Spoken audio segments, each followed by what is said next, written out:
So Sashi here, her big problem, Sashi, here, her big problem is she doesn't like to come on command. Here. So one of the things we're doing is we're changing the word from come to here. A lot of people keep on using the same word, but if a dog stops responding to a word and we keep on using the word, every time we use it and the dog doesn't respond, we're training the dog to ignore that command. So it gets to a certain tipping point where it's just easier just to simply come up with a completely new word. I like here, because sometimes we say come here as well. So what we wanted, now the guardians here have made a couple of mistakes because they were late for work or whatever, and we have a Shiba Inu that doesn't really feel like coming.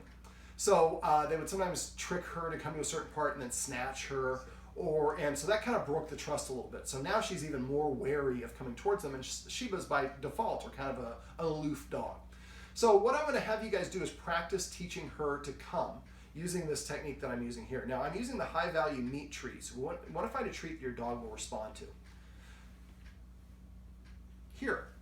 So I'm letting her, I usually hold the treat, I don't know if we'll be able to see it on camera, but about the last knuckle. And then what I do is when the dog comes to me, I raise it up over their head, and as soon as their butt sits down, hits the ground, I lower it, let them lick it off my hand, and then I tickle them under their chin while I say the command word. The command word should be said the second that the treat touches the dog's lips. This is what connects the action with the reward with the command word. Now what I would have you guys do, right now we're just going to do it back and forth here, but I like doing this with at least 3 or more people. So you make a very small triangle or square or whatever the shape is, and what we're going to do is we're going to just call her back and forth. So I'm going to have you hold your hand like this. Before you call the dog, hold your hand up. I don't want the dog to look up at you and you say the dog's name or the command word and look up and you're going like this. It doesn't look like you're ready. So I like to hold my hand with this part of my hand, my forearm flush with or parallel to the floor. And I start out by doing it with a 90-degree bend at my elbow. Height matters. So I go up over the dog's head to put it in a sit. Sit. If the dog doesn't come when I first say it first time, I make a kissing sound like, can you cough? Yeah. See how she looked at me right away? That gets the dog's attention. Then what I would do is start lowering it. Let me see if we can get her to do this. She's going checking the door. Sashi. Sashi. The lower you go, the more accessible it is for the dog.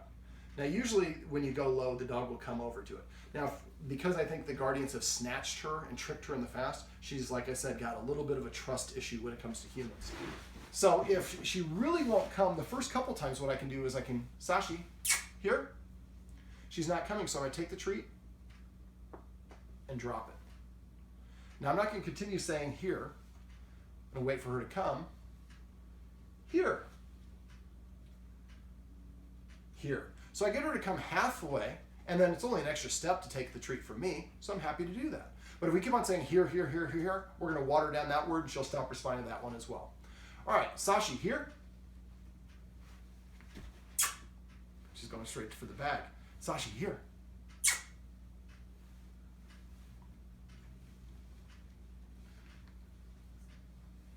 You're going to come over here and not be on camera, huh? Of course, I'm a Shiba Inu. All right, so we're going to wait. Now, one other thing, I mentioned this earlier, but if you have a dog that is more motivated to do something else, there we go. Here. So if there's a squirrel outside, did you get it? You only get one. There we go. If the squirrel's and the dog's pouncing at the squirrel and we're saying here, here, here, the dog's more motivated to go to the squirrel. So at first when you're doing this, if you have a dog that doesn't come, put your dog in a position to succeed by making the room calm. There's no distractions. So it's easy for the dog to come, and then once it starts coming, then we can gradually start making it more challenging by maybe playing music, having a third person here, clanking some dishes, the neighbor has some construction going on or whatever. We're going to gradually increase that level of difficulty so the dog can come under more difficult circumstances. All right, so let's go ahead. Sashi, come.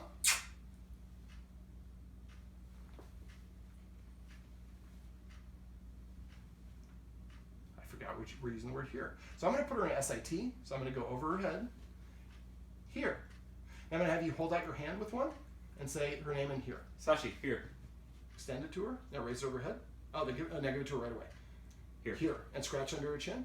Oops, now, she didn't get it yet. There we go. Still didn't get it. Go ahead. It's all right. Here. Here. So we want to say the command word the second she touches it. Sashi, here.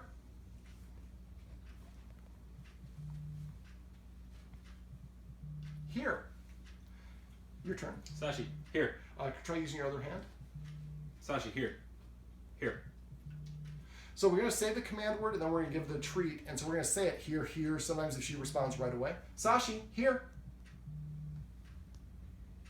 So this is what we call, oh, she's got to come to me.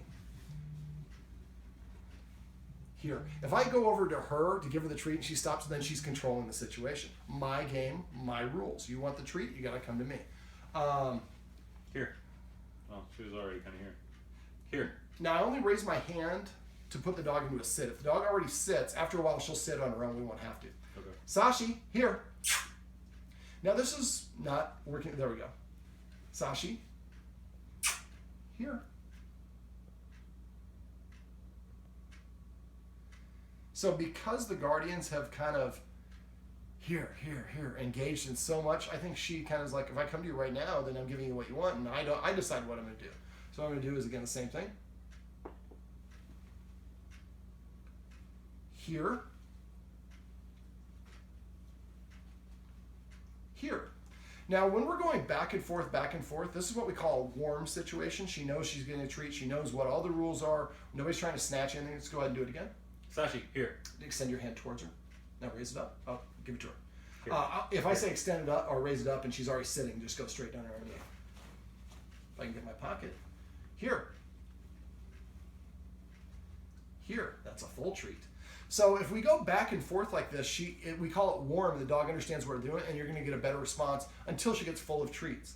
So what we want to do is I would have you guys practice maybe about 7 to 12 of these treats with each person. Sit in a triangle, make it really easy at first.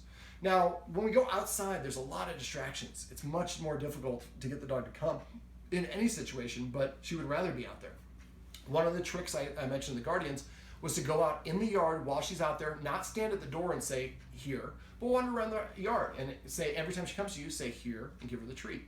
Same thing in the house. Every time she comes to you, even though you didn't ask her, pet her and say the word here. After a while, she'll start connect those and conflate those two things together. Now, one last little thing when it comes to, I guess the instructions on how to do this. At first, we want to have a triangle where we're all about 8 to 10 feet apart. Once she's consistently coming to all of us every time we call them, and this might take 3 or 4 practice repetitions. Each practice repetition should be about 1 to 2 minutes maximum. Then eventually, I would maybe slide over here to where this chair is, or have somebody else in the kitchen. We're going to have just one person increase the distance a little bit. Now, don't double the space, maybe add an extra foot or 2. And the next time you practice the next 10 or 12 treats, you practice another couple feet away. Eventually, the dog is going to different parts of the house, and you can call the dog, and she comes upstairs or down. She really wants to go outside. We haven't let her outside yet because she doesn't like to come. We want to basically put the dog in a position to succeed by gradually increasing the duration or the distance between us until she goes to different floors and comes without a problem. The next step is usually I go outside, let the dog have plenty of time to do all the business it wants, sniff everything, then have the people go out there after about a half an hour, and then go out with some treats and go back to a very small triangle. So we're all about 8 feet away. And we're just saying here, she comes and sits, gets a treat, goes to the next person, and have just one person call at a time. If you have 2 people saying, that confuses the dog. Once she comes consistently to the triangle outside, then we everyone takes one step back the next practice round, and the next practice round. Eventually it gets to the point where we're on against the fence, and she's running all the way up to us because she's getting a treat every time she does, and she doesn't have to go inside. And this is the thing I was mentioning earlier. You might want to go outside, just have 3 or 4 treats, let her sniff around. Every once in a while, she's not really interested in a squirrel. She's got between stimulus. Then you say, here. Here. Oh, there Sashi, here. There you go. Here. Perfect. And we'll basically train her and get her accustomed to coming to us while she's outside. And this way, calling her doesn't always represent the end of playtime. It just means come to me and get a treat. Sashi, here.